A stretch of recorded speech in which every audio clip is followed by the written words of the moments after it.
It is 6:04 in the East. Let's bring in Congressman Brian Mast, who represents Florida. He's also an Army veteran. Congressman, good morning to you. Good morning to you. Good morning. So what do you make of the president's announcement yesterday that he's going to suspend funding to the WHO for 60 to 90 days to review things because, China wasn't truthful with us, and then the WHO pretty much parroted exactly what China was saying? I think this is what we love about President Trump, that he looks to see is something producing results, is an entity producing results. And if they're not, he says, sorry, you're cut off. You're not doing what you were hired to do. Get packing, and we're going to find somebody else that will do this. Obviously, we have a virus that originated in a really disgusting market in China that they weren't willing to go out there and condemn. So they're not doing the job. I think it makes sense for the president to do this. Congressman, I was thinking about this morning. It is called the World Health Organization. It is their job to provide information to our countries around the world and keep us all safe. They criticized the president when he enforced this travel ban at the end of January, saying we didn't need that. We don't need to halt trade with them. Here's what Mike Pompeo said last night with Sean Hannity. We know they have this lab. We know about the wet markets. We know that the virus itself did originate in Wuhan. So all those things come together. There's still a lot we don't know. And this is what the president was talking about today. We need to know answers to these things. We still have this virus out there. You talked about trying to get the economy going, not only here in the United States, but around the world. We need answers to these questions. We need transparency, and we need the World Health Organization to do its job, to perform its primary function, which is to make sure that the world has accurate, timely, effective, real information about what's going on in the global health space. And they didn't get that done here. Now, Congressman, China gives the World Health Organization about $40 million a year. We give on average between $400 and $500 million a year. How is this going to affect them, us halting this? Well, look, I think the point here is that we can't allow them to be the World Political Correctness Health Organization. They need to be the health organization. They need to simply assess what is out there and give their analysis of what's happening, not go out there and look at what is China giving, what is the U.S. giving. They're supported to go out there and do a job. They haven't done it. This is going to affect them if the U.S. is going to say, sorry, you're not cutting the mustard. We're going to cut you off. It's going to hurt them bad. All right, Congressman, first off, a penetrating question. A lot of times we have fake backgrounds. Is that really your kitchen behind you, or is that a fake background? This is my kitchen. Because if it's real, I saw the bananas. What a great kitchen. Fantastic. So, all right, so I got just about kids are starting to stir, but Brian says that. Exactly what we're all thinking. Yeah, I will keep my voice down, I promise. But, Congressman, we're getting these reports now. In 2018, the State Department put out a memo of concern about the Wuhan Labs and some of their practices, that they might not be the safest. Even though we put a lot of money into it, we evidently couldn't control their policies and procedures. And as you answer that, think about this. That Senator Kennedy said last night, as they investigate what started this virus, that they keep on talking about these wet markets, which is disgusting to think about, that somebody sold an infected bat and they ate it. Well, it turns out, that's as horrific as that sounds, it turns out the wet markets don't have bats, and they don't serve them or sell them. So this is getting really intriguing. Senator Cotton's comments in January certainly were something that was a concern back in 2018. What do you think? What do you hear? I think there's no holds barred when it comes to what's going on with economic warfare going on. Obviously, China wants to be the biggest global player.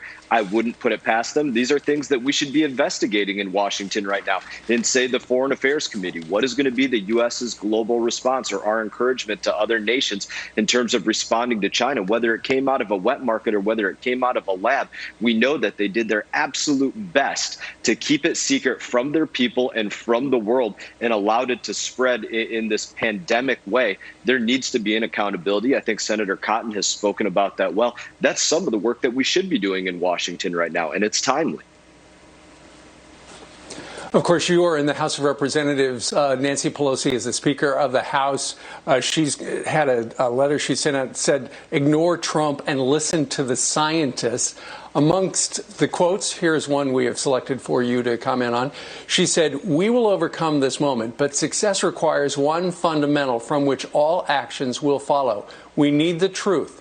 The truth is that Donald Trump dismantled the infrastructure handed to him, which was meant to plan for and overcome a pandemic, resulting in unnecessary deaths and economic disaster."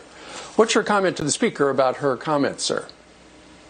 I mean, the truth of the matter is that there was zero reaction to swine flu back at the time. There was no work that was done following that to go out there and prepare the country or the globe for a global pandemic of that kind of scale. I think one of the more scary things that she wrote in her same letter was to say that there should be no return to normalcy until coronavirus has been totally eradicated. Now, you think about that as the standard, that we're not going to be able to go out there and bear the risk for ourselves, allow people to get back to work, to go out there until there is zero trace of that. That is probably one of the most authoritarian, scariest thoughts that I can think of for this country. It's the most unnatural thing for us as Americans to not hustle, to not bust our butts, to not go to work and inspire each other with our grit and tenacity, that we find the ways to overcome the challenges in front of us. And it ticks me off because we're not in Washington doing that exact thing.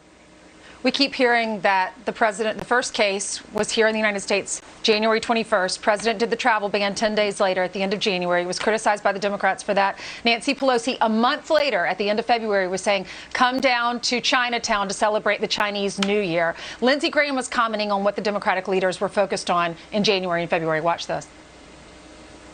If you look at the Democratic leadership activities in January and February, they're more focused on destroying Donald Trump than they were the virus. The impeachment trial went to February the 6th, and we had to reject the request for witnesses by Schumer. If Schumer had his way, the trial would go on all the way through February. So in January and February, the Democratic leaders were trying to destroy Donald Trump, not the virus. Congressman, yesterday I heard the president say, look, you can criticize me. I know I'm going to be criticized, but don't criticize me if I was right. What do you say? No, this is exactly right. I sat in hearings in that exact moment where every comment from those that were sitting on the dais from the Democrat Party was, you can't go out there and have this kind of ban. It's xenophobic. These were the biggest concerns. How are the people that are of Chinese descent going to feel about this, that you're not allowing people from China in? These were the conversations that were going on, not asking the real hard-hitting questions about what is this going to do? Why is this happening? What are we trying to prevent the spread of? It was political correctness at its worst, not allowing the American people to be protected. And that was the wrong decision on Nancy Pelosi's side. The president was making the right decision.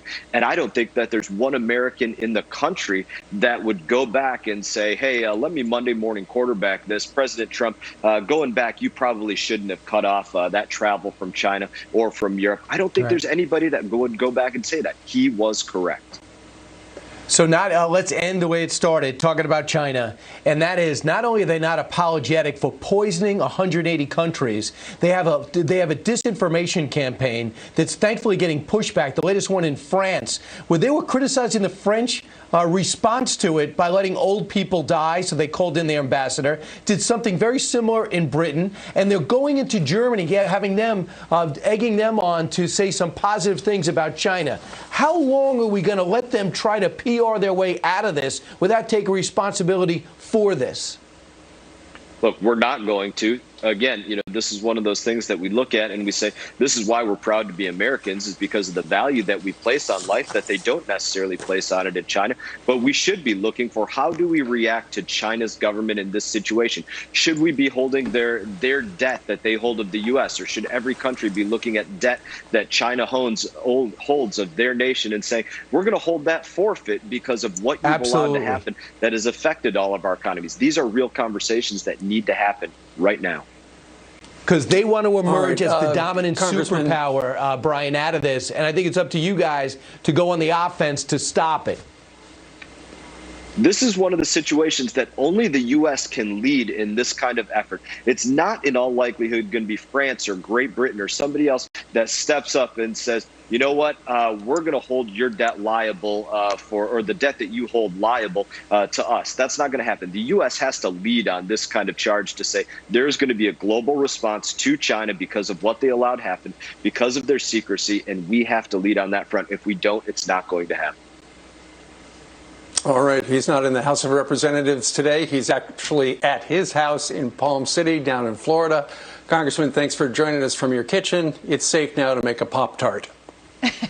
Wish you the best. Thank you.